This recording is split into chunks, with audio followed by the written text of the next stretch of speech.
fait académie quoi, pour vous montrer que les deux écoles sont les mêmes.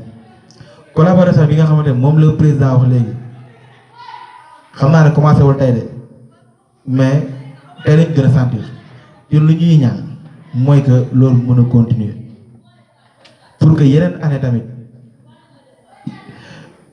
élèves yi nga xam ne ñoom ngeen fiy bàyyi ñu mën a continuer lii nii saa yu activité amoo ñaari école yëpp daal koy bokk daal koy defandoo mu jeexandoo quoi yaakaar naa loolu nag mooy lu war quoi yéen ñëpp ku nekk ci yéen boo nekkee bu man am ngay raq wala ay mag wala ay cousin je sais pas c'est bay ay membres de la famille yi nga xam ne ñoo ngi académie am na ñi fa nekk tamit am fi ay mbokk fii kon ça veut dire que benn ngeen quoi n'est-ce pas léegi nag élève teew naa ne grand Diop ñaanal la leen de ñu ñëpp loolu la leen ñaanal léeg-léeg ma nekk classe xam nga déconné voilà quoi fëgg miir yeeg mbëkk ak affaire demee noonu mais ñëpp xam luñ bëgg ana projet yi bañ leen fay gis quoi ana projet yi jéeg na yéen ngi université loolu mooy suñu bëggoon quoi n'est-ce pas te boo loolu nag voilà Amine faju ko de caleel rek jàng rek loolu naa la yim digi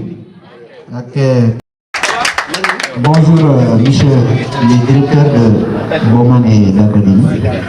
Donc, comme l'a si bien dit tout à l'heure monsieur Diop, donc nous remercions le doyen Faye de sa disponibilité et de son ouverture d'esprit, effectivement. Moi, c'est cette année que je suis venu là, mais j'ai compris véritablement son ouverture et sa contribution par rapport à l'école sénégalaise. Comme l'a dit tout à l'heure Djiboun, il n'existe pas d'opposition entre les écoles, qu'elles soient privées ou publiques. École. Et c'est pour le bénéfice des enfants du Sénégal que vous êtes. Avant d'entamer mon propos, je remercie aussi M. Diop qui est là assis, lui aussi, de cette belle collaboration que nous avons au niveau de l'académie. Parce que là-bas aussi, c'est ma première année. Et ça, c'est une belle initiative. Mais au-delà de ça, je remercie mon collègue, M. Sen, qui est là, un homme très disponible. On s'est connus il y a 2 ans de cela, mais je loue vraiment sa disponibilité. J'ai eu à animer une conférence que mes élèves m'avaient invité à... Le village s'appelle comment encore? Voilà, Ndadafa. Donc, il m'a accompagné toute la journée, on a passé là-bas. Et depuis lors, vraiment, j'ai compris que M. Sen, seulement l'IMNEC c'est le Mokéach, mais au-delà de ça, quand même, vraiment, c'est une personne formidable. Donc, M. Sen bon, enfin, ma contribution aujourd'hui, ce sera juste un résumé, hein, parce que les conditions dans lesquelles on voulait organiser ont été un peu faussées quand même.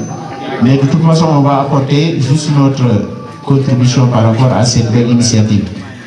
Pour vous rappeler quelques notions, juste, hein, c'est un rappel. Et d'ailleurs, M. Diop, tout à l'heure, quand vous faisiez votre discours, le Wolof a tendance à dire que Pechum Lil vous a fait Simbaki. Donc, l'Igo non l'a bon, c'est parce qu'il y a des guides qui sont là. Et les générations d'aujourd'hui aussi, nous regretter parfois. Il n'y a plus de guides, il n'y a plus de gens qui sont là à déblayer les chemins. Parce que nous tous qui sommes là aujourd'hui assis, c'est parce qu'on a été formés et bien formés. Donc aujourd'hui, nous retournons cette balle-là et vous êtes un bel exemple pour cela. Parce que ce n'est pas évident quand même. Et les gens ont tendance à dire nul n'est prophète chez soi. Mais pourtant, on doit être des prophètes chez nous pour montrer des modèles par rapport à nos enfants, comme vous l'avez dit, par rapport à nos frères et à nos sœurs. Tout simplement, c'était ça la remarque que je voulais apporter. Bon, maintenant, revenir à notre affaire, la réflexion philosophique. Tout ce que je peux dire d'abord, c'est rappeler les 4 domaines qui la constituent. C'est-à-dire le domaine 1, la réflexion philosophique, comme l'indique son nom d'ailleurs. Le domaine 2, la vie sociale. Le domaine 3, épistémologie. Et le domaine 4, esthétique. Donc pour ce qui est de la réflexion philosophique, la question majeure qu'on peut soulever là-bas, c'est qu'est-ce que la philosophie? À cette question, qu'est-ce que la philosophie? Nietzsche avait dit la meilleure des réponses qu'on peut donner, c'est de dire je ne sais pas. Qu'est-ce que la philosophie? Je ne sais pas. Notre professeur à l'université, Ousseynou Kane, nous enseignait que faire de la philosophie, ou bien répondre à cette question de qu'est-ce que la philosophie, c'est apprendre à discipliner son ser. Qu'entend-on par discipliner son ser? C'est-à-dire, à chaque fois qu'on pose à un élève la question de qu'est-ce que la philosophie, il ne faut pas se précipiter pour rapidement dire la philosophie c'est. Bienvenue à mon ami Michel John, mon frère.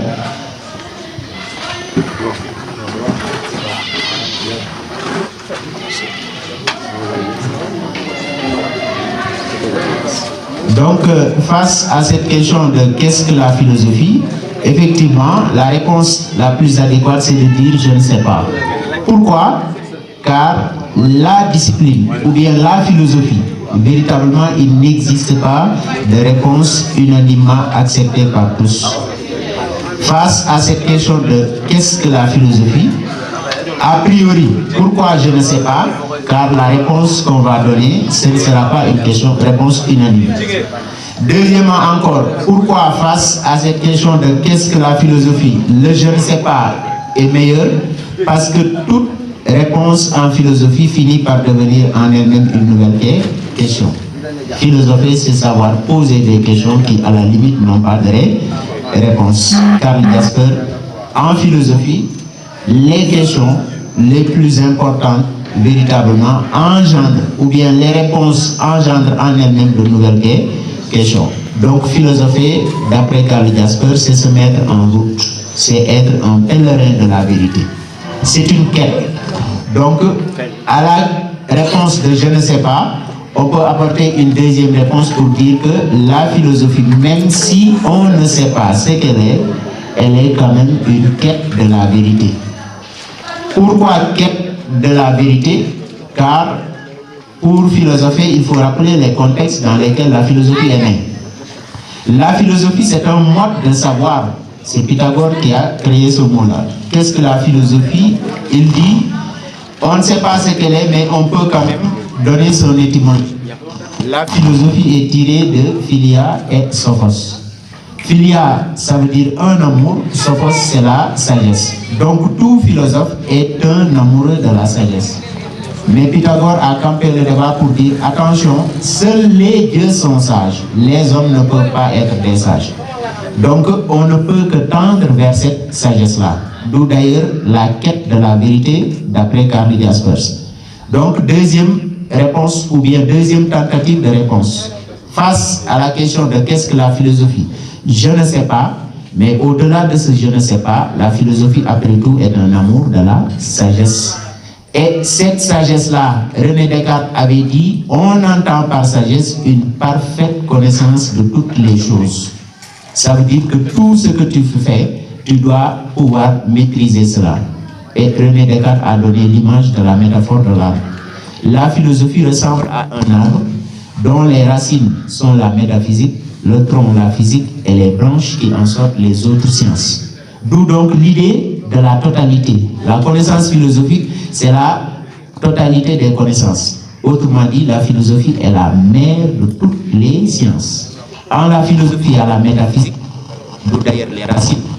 Et qu'est-ce que la métaphysique? Ce sont des connaissances de l'invisible.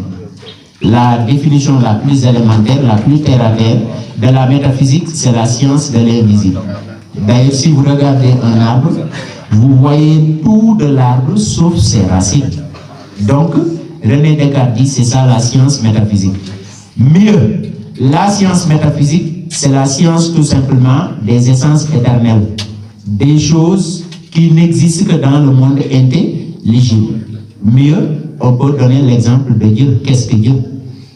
Et je pense que depuis, je ne sais pas si je peux me permettre cette expression, notre professeur nous l'interdisait, depuis que le monde est monde. Ça ne se dit pas. Donc, depuis la nuit des temps, Dieu, on se pose la question, mais on n'arrive pas à savoir ce qu'il est réellement. Parce que pour définir quelque chose qui est infini, quelque chose qui est indéterminé, quelque chose véritablement qui n'a ni de forme ni de matière, on ne peut le situer que dans le monde des essences éternelles, c'est-à-dire dans le monde intelligible. Et c'est là-bas maintenant que prend naissance la philosophie. Emmanuel Kant la résume en ces 4 questions majeures que sont: qu'est-ce que l'homme? D'où venons-nous? Où allons-nous? Et que m'est-il permis d'espérer? Face à ces 4 questions majeures, il n'existe pas de réponse immédiate et définitive. Il n'y a que des tentatives de réponse. Tantôt, elles peuvent aller dans le sens de la religion. L'homme est fait à l'image de Dieu, par exemple. Tantôt, elles peuvent aller dans le sens de la science. L'homme est un animal évolué. L'homme est un singe évolué du temps. Là aussi, notre professeur disait, même si l'homme est un singe évolué, là singe vous l'a fait. Donc, ça aussi, c'est une demande.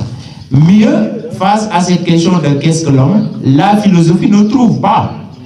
Il n'y a pas de réponse. Ou du moins, s'il existe une seule réponse, c'est de dire que l'homme est un être double. Il est fait à la fois de raison, l'esprit, et il est fait de corps. Le corps, c'est l'instinct, c'est ce qui le rapproche de l'animal. D'où d'ailleurs la 3e tentative de réponse face à la question de qu'est-ce que la philosophie. D'après Platon, d'après son maître Socrate, philosopher, c'est apprendre à mourir, se préparer à la mort. Et au sens propre comme au sens figuré. La philosophie est un apprentissage à la mort. Philosopher, c'est apprendre à mourir. A priori, le sens métaphorique de cette phrase, ça veut dire que philosopher, c'est apprendre à se déconnecter du monde sensible vers le monde intelligible, tout simplement. Philosopher, c'est apprendre à se détourner du corps par rapport à ses sens pour aller vers ce qui est plus important qu'on ne peut pas saisir, c'est-à-dire l'esprit. D'où d'ailleurs cette métaphore de la mort. Mourir, c'est faire abstraction de son corps, car les Grecs disent soma, sema. Le corps est une prison pour notre âme. Étant donné que le corps est une prison pour l'âme, il faut libérer le corps de cette prison, de cette emprise corporelle.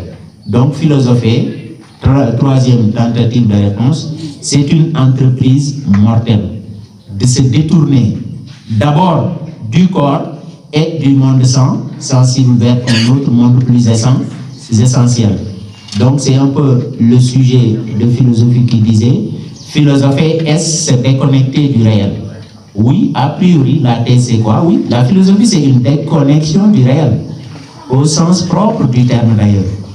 Comme le disait, caricaturé la servante de Thrace, qui disait à son maître, vous avez les yeux tellement rivés au ciel que vous n'avez pas vu le puits qui est à vos pieds et vous êtes tombé là-dedans. C'est une caricature de la philosophie, mais c'est une image très instructive.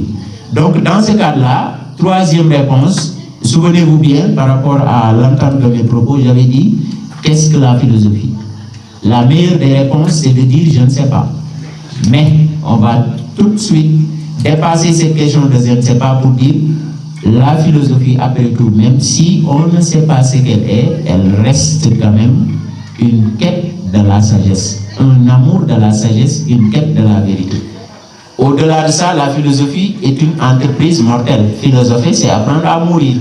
Mourir en se déconnectant du corps et du monde sensible. Au-delà de ça encore, la philosophie aussi est, et cette 3e réponse, d'ailleurs je pense que c'est elle qui va faire l'actualité de la philosophie. La philosophie aussi c'est une pensée de la vie. Car André Comte-Sponville disait, philosopher, c'est penser sa vie et vivre sa pensée. On avait fait un sujet qui disait, face au progrès de la science, la philosophie n'est-elle pas devenue inutile? A priori, c'est de dire que oui, la philosophie elle est dépassée par les progrès de la science. Aujourd'hui, cette conférence que nous faisons, par les progrès de la science, beaucoup n'ont même pas besoin de bouger de ces jeux.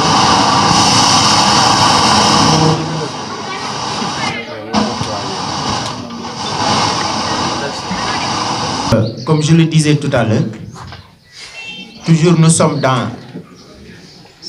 nous sommes face à cette question de qu'est-ce que la philosophie. Première tentative de réponse, je ne sais pas. Au-delà de ce je ne sais pas, on ne va pas baisser les bras.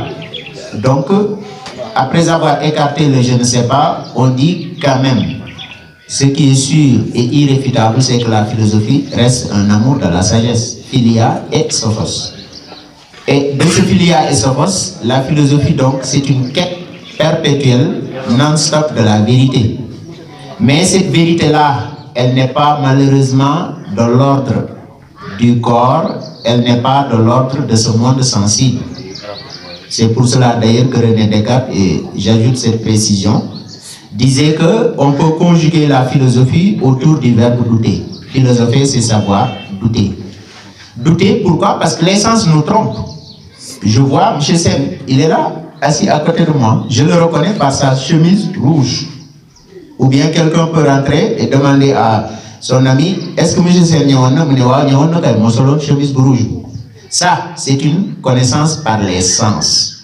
C'est une connaissance empirique. Elle est de l'ordre des sens et on peut l'expérimenter.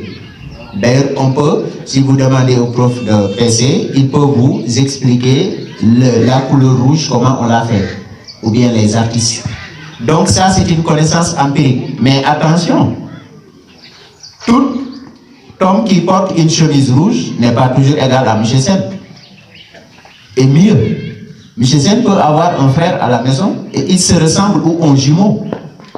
Ils portent les mêmes vêtements, tu le vois, tu dis, hé, M. Sen, non, je ne suis pas M. Sen. René Descartes, voilà pourquoi il faut douter des sens. Parce que c'est des connaissances, mais on ne peut pas aller au-delà de cela. Les sens nous trompent. L'autre exemple, aujourd'hui, nous sommes dans le monde des progrès scientifiques qui nous ont fait découvrir et accepter que la Terre, c'est elle qui tourne autour du Soleil, pas le Soleil qui se lève. Mais jusqu'à présent, notre œil nous donne et persiste à nous faire voir une impression de lever de soleil et une impression de coucher du soleil. D'ailleurs, anglais, the sunrise, the sunset. Mais rise et set, c'est faux, amulfen. Le soleil ne s'est jamais levé. C'est notre œil qui nous trompe. Étant donné donc les connaissances empiriques nous trompent ou bien sont limitées, dans ce sens-là, René Descartes a dit, si nous voulons aller vers la vérité, avec V majuscule, il faut douter de ses sens. Et Descartes dit, je doute, donc je pense, donc je suis. La philosophie se résume donc à une pensée critique. Qu'est-ce que la philosophie? C'est une pensée critique rationnelle, tout simplement. Et ce côté critique-là aussi, la philosophie ne va pas s'arrêter à ça, comme je vous l'ai dit. Donc d'ailleurs, la métaphore de la mort. Philosopher, c'est apprendre à se détourner des sens du corps. Moi, bagnate logis le gomko, bagnate lodig le gomko. Et se fier qu'à ce que te donne ta raison. Et le professeur Djibidjahate en a donné un très bel exemple. Pour montrer que philosopher, c'est apprendre à douter des sens. Mu ne amoon na benn couple bu yaroon benn xaj këram xaj bi nag biñ ko yar jabar ji àndu ci woon trop soobu ci woon mu naan jëkkër ji tout le temps yow xaj bi yaa ngi vraiment yàq xaalis xaj bi finalement ça nous coûte cher et cetera dem na sax ba lu manqué ci kër gi rek jabar ji sit ko jëkkër ji pour lui dire que tu es en train vraiment de favoriser le chien au détriment des personnes qui vivent dans la maison. Bés ñëw jabar ji am doom. Le chien d'ailleurs c'est lui qui veillait sur l'enfant. Mais un jour comme couple moderne la léegi, c'est-à-dire façon de vie bi ñu am, c'est monsieur, madame et chien.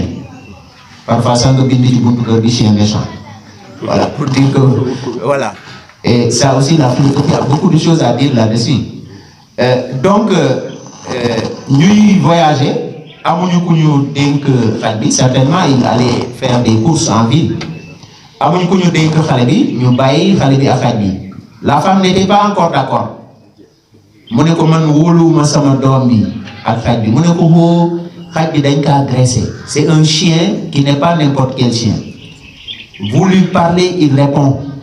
Voyez bien, il est dressé. C'est-à-dire un animal peut être dressé jusqu'à répondre à un certain nombre de choses. D'ailleurs, on avait fait ce sujet-là. L'homme par la raison serait-il supérieur à l'animal? A priori, oui, mais a posteriori, non. L'homme croit qu'il est supérieur à l'animal, mais non. Il y a des animaux aussi intelligents que l'être humain. Des documentaires l'ont prouvé. Mais bref, si nous revenons à notre exemple, jëkkër ji insisté mu ne nañ fa bàyyi xale bi dara du ko laal ak xaj bi. La dame, bon an mal an, a accepté, ils sont partis. Ñu tëj kër gi mu ne le chien, allez occupe-toi de bébé, que personne n'entre dans la maison, ok?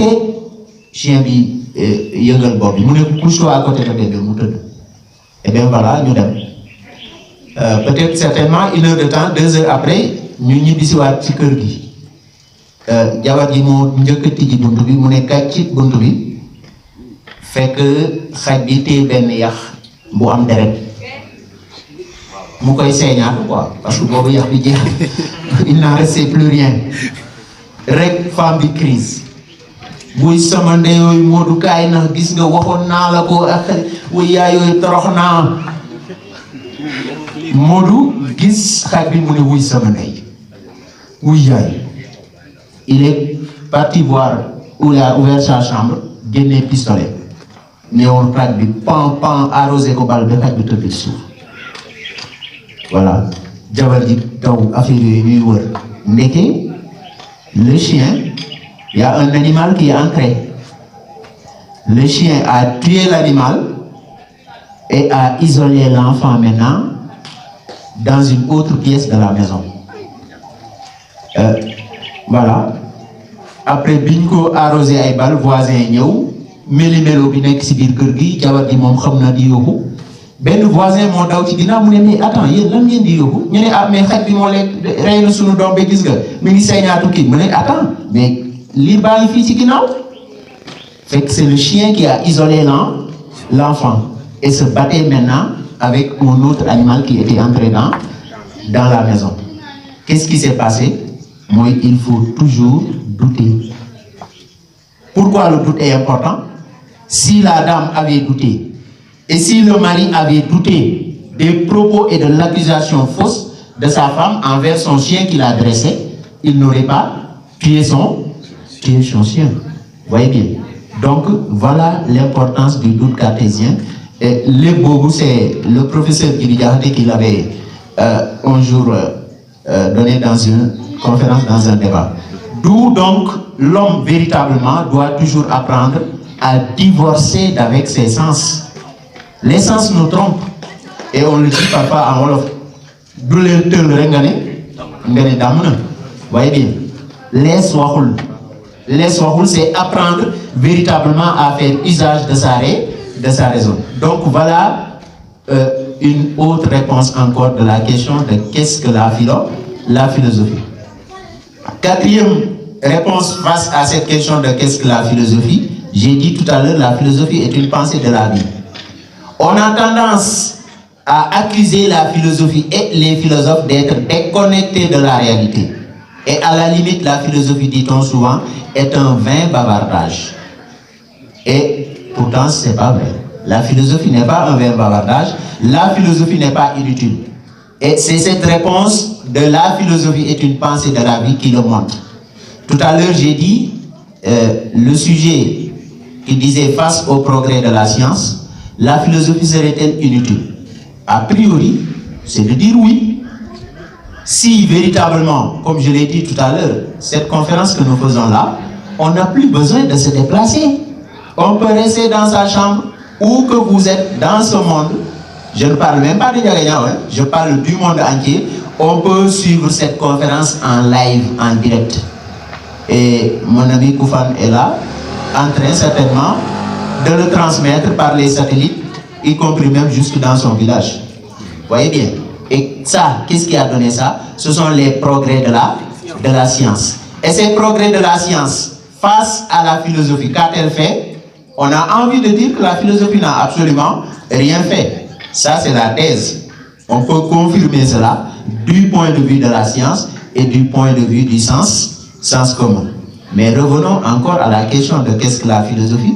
Du point de vue de la philosophie au sens propre du terme, la philosophie n'est pas devenue inutile. Pourquoi elle n'est pas devenue inutile? C'est Hegel qui nous l'a donné et Karl Marx. Hegel dit la philosophie ressemble à la chouette de Minerve qui ne prend son envol qu'à la tombée de la nuit. Philosopher, c'est être en phase avec les progrès scientifiques de son époque. D'où d'ailleurs la remarque selon laquelle la science sans la conscience n'est que ruine de l'âme. Philosopher donc, c'est aider le scientifique par rapport à son orientation, par rapport à ses préoccupations, de le conscientiser davantage. Car une science qui se fait sans la conscience, et malheureusement, elle n'est que ruine de l'âme. Il faut un supplément d'âme à la science. Et c'est Jean Rostand qui nous l'a dit de la meilleure manière. La science a fait de nous des dieux, alors que nous ne méritons même pas encore la place de l'homme. Car souvenez-vous bien, qu'est-ce que l'homme? Ce n'est pas le côté physique uniquement, mais c'est aussi le côté moral, c'est aussi le côté spirituel. Et c'est Schopenhauer qui nous l'avait dit, l'homme est un animal métaphysique. Vous avez beau donner un homme le compte en banque de ses rêves. Vous avez beau donner à un homme la voiture de ses rêves, comme la voiture de mon ami Michel Dior. Vous avez beau donner à un homme la femme de ses rêves. Vous avez beau donner à un homme la nourriture de ses rêves. Là encore, je rappelle une anecdote de mon professeur qui disait qu'il y avait un sérieux bouton, il y a un qui morom sérieux. Je me dis, mais yo, ana ngor tay gëj naa ko gisee. Je me dis, ngor tay mu ngi liggéey kër Senghor. Boobu jamono Senghor la. Am na doyen Faye war na ko fekkee.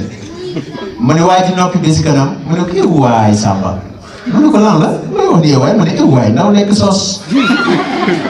Très bien. Donc certainement en pays séeréer moom xalaatul leneen, xalaatul privilège, xalaatul dara. Pour moom kuy liggéey kër Senghor rek war nga lekk sos. Donc philosophiquement parlant, cette personne-là kooku du philosophe. Lu tax du philosophe moi, vous aurez beau donner à votre corps la nourriture de ses rêves, pourtant, tu n'es pas encore un homme au sens propre du terme. Car ce qui fait de nous l'homme, ce n'est pas le côté matériel. Ce n'est pas la satisfaction des plaisirs. Il y a 3 catégories de plaisirs. Les plaisirs naturels et nécessaires, les plaisirs naturels mais pas nécessaires, et des plaisirs ni naturels ni nécessaires. Et l'homme qui veut véritablement être heureux, ce n'est pas celui qui est dans la philosophie. Moi, j'utilise d'ailleurs un mot wolof qui est plus significatif, c'est-à-dire la philosophie dit ampagaï. La philosophie dit ampagaï n'est pas signe de bonheur, camarade. Au lieu d'avoir une paire de chaussures, on peut avoir 10 paires de chaussures. Mais est-ce que ça, c'est être heureux? C'est du matériel. Au lieu d'avoir un vêtement, on a 20 armoires d'hommes fessiers. 3 voitures, 10 maisons. Vous voyez bien. Mais est-ce que réellement, vous pouvez dire que cette personne, elle est heureuse à 100%? Eh bien non. Elle n'est pas heureuse au sens philosophique du terme, dans la mesure où elle est habitée par ce qu'on appelle en philosophie l'angoisse existentielle. Qu'est-ce que l'angoisse existentielle? Moi, de quoi sera fait demain? Que m'est-il permis d'espérer? Et Léopold Sédar Senghor a écrit dans ses mémoires une phrase très significative dans ce sens. Il a dit, il y a des jours où je me réveillais à la fenêtre du palais présidentiel, 3e étage, ou le 2e, ou le 4e étage, avec une seule envie, me suicider. Une situation de ras-le-bol, malgré qu'il soit président de la République. Mais d'où lui vient cela? C'est une insatisfaction. Mais elle est liée à quoi? Elle n'est plus liée aux conditions matérielles d'existence. Parce que pour les conditions matérielles d'existence, un président de la République, il est obéi au doigt et à l'œil. On lui apprend même jusqu'à apprendre à marcher. Donc si véritablement cette personne-là peut dire cela, c'est parce que effectivement la philosophie, véritablement, c'est elle qui complète l'homme. Dans la dimension métaphysique, exemple de questions que le matériel ne peut pas résoudre, Arthur Schopenhauer l'a dit. Il a dit la notion, voilà,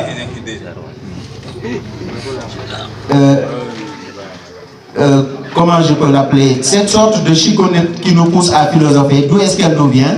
Elle nous vient de l'idée de la mort, de la misère, de cette condition de vie. Véritablement, nous sommes appelés à aller vers notre fin.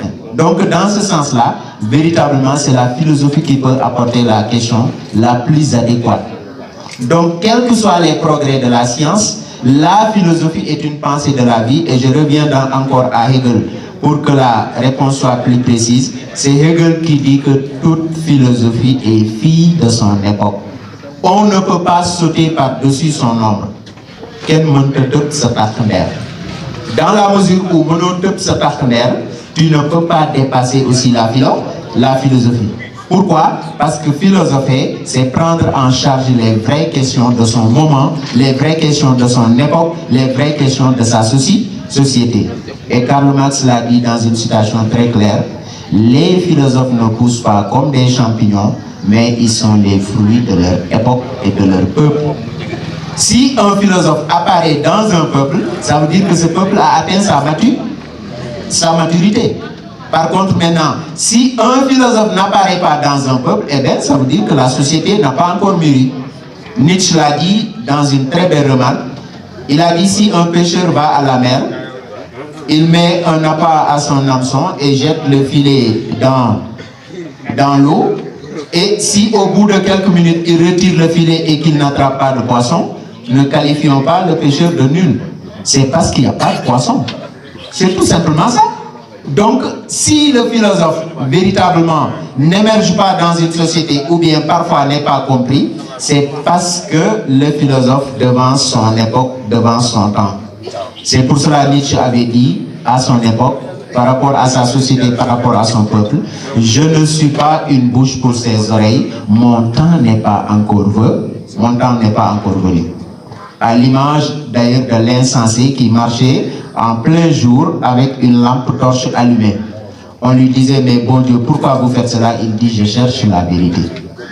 Mais vous savez très bien que la vérité, ça il faut être philosophe pour le faire. Mais cette action-là, elle est métaphorique. Donc la philosophie, c'est une pensée de la vie. Philosopher, c'est être en phase avec son époque. Parce qu'aujourd'hui, quels que soient les progrès de la science, la philosophie a beaucoup de choses à dire, la philosophie a beaucoup de choses à rectifier. Pourquoi? Parce que le discours épistémologique sur le discours scientifique, c'est de montrer que la science n'est pas toujours aussi parfaite qu'on le croit. Mieux, la science en réalité, il y a une part aussi de subjectivité.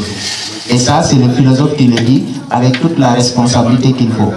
Et parfois, moi, je donne aux élèves l'exemple de la césarienne. La césarienne, scientifiquement, c'est faisable, hein? Mais c'est une catastrophe humainement. Humainement, c'est une catastrophe. Pourquoi? Parce que la femme, elle est faite pour d'abord tomber enceinte et ensuite pour mettre un enfant au monde par la voie normale. Vous déchirez le ventre de la femme, vous sortez l'enfant, vous lui avez fait rater un rendez-vous formidable. Et scientifiquement parlant, les scientifiques même le savent, il y a des sortes de bactéries qui sont dans l'utérus de sa maman et à la naissance, elle le contamine à son enfant. Et si vous le sortez maintenant par le ventre, vous lui avez fait rater cela. Et pourquoi nous sommes là aujourd'hui? Nous sommes là parce que l'être humain est un être en perpétuel combat avec les virus qui sont dans ce monde-là.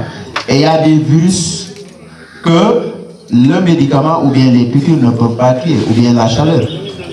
Mais nous sommes immunisés dès la naissance, naturellement. Donc cette immunité naturelle que l'individu a, si vous lui faites, ou bien si vous faites à sa maman tout simplement. Moi, bien une condition, tu es obligé d'abandonner le sauce, ou bien la sauce. Voilà, très bien. Voyez bien. Au-delà de cela même, ça veut dire qu'en réalité, si tu as la bonne santé. Si vous êtes malade, vous savez très bien que, à la limite même, tu n'as plus envie de manger. Donc le bonheur des plaisirs mondains dans cette vie-là n'est pas un vrai bonheur parce que c'est un bonheur passager. Mais quel est le vrai bonheur? C'est celui de l'ataraxie de l'âme que Socrate voulait apprendre au président du tribunal. Ça, c'est de 1. Et de 2, Socrate a encore dit au président du tribunal, mais toi aujourd'hui, monsieur le président, vous me faites mal, mais dans votre propre conscience, vous savez que je suis un homme juste. Parce que moi, Socrate, j'ai jamais fait de mal à qui que ce soit. Donc, votre égoïsme, c'est-à-dire l'homme est un être égoïste. Votre égoïsme vous empêche d'accepter aujourd'hui la vérité. Mais votre conscience vous punira toute votre vie.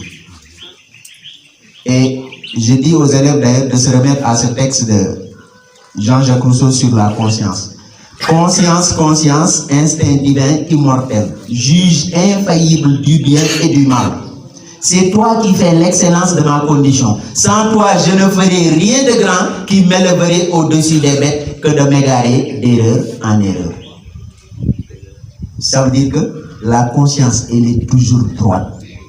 Là encore, j'ai l'habitude de dire à mes élèves, excusez-moi de cette comparaison, mais demain, il y a un rêve. La conscience du marabout et la conscience de l'imbécile sont les mêmes. Sont les mêmes. Il n'y a aucune différence. Sont les mêmes. Comment? La conscience, elle est toujours droite. Ni comme tu donnes, 4 heures du matin, voyez au salaire, si tu es un imbécile, tu sais très bien que tu es un imbécile.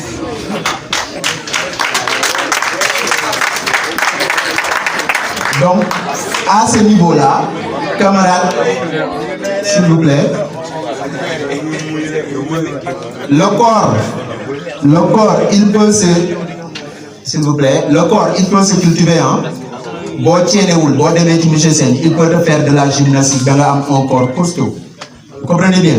Si tu n'as pas de la connaissance, bon, histoire, géographie, espagnol, tu peux mieux parler espagnol que les Espagnols. Mais camarades, la conscience, elle est toujours droite, de la naissance à la mort, elle est toujours la même. La condition, c'est Hegel qui l'a dit, il n'y a pas de roi pour le valet de chambre. Le roi, c'est pour les autres, mais pour le valet de chambre, il n'y a pas de roi. La conscience, qui que tu sois, elle est toujours droite. Je vais c'est ma propre psychologie, moi, mu ne ñetti nit la woon ñaari béykat ak doomam bu jigéen dañ jóge woon tool ñu tawte si yoon doom bu jigéen bi jiitu papa ji ñu dox ba si kanam mu ne ko Fatou doxal sama ginnaaw waay Moussa ne ko waaw yow Moussa lii lan la lu ñuy dox ba si kanam nga naan Fatou doxal sama ginnaaw mu ne xamoo sama xel mi mu ñuus xonam sama xel mi. Il a insulté sa propre. Voilà. Mais en réalité, pourquoi? C'est Moussa, juge de Moussa. Jean-Jacques Rousseau a écrit un excellent ouvrage. Jean, juge de Rousseau. Et tout ce débat-là, c'est entre la conscience et elle-même. C'est entre la conscience et elle-même. On n'a pas besoin qu'on nous enseigne, on n'a pas besoin d'avoir tel âge. La conscience, elle est toujours droite. Elle veut le bien et fait le bien, qui que tu sois. Donc c'est pour cela, d'ailleurs Jean-Jacques Rousseau avait dit, faisons un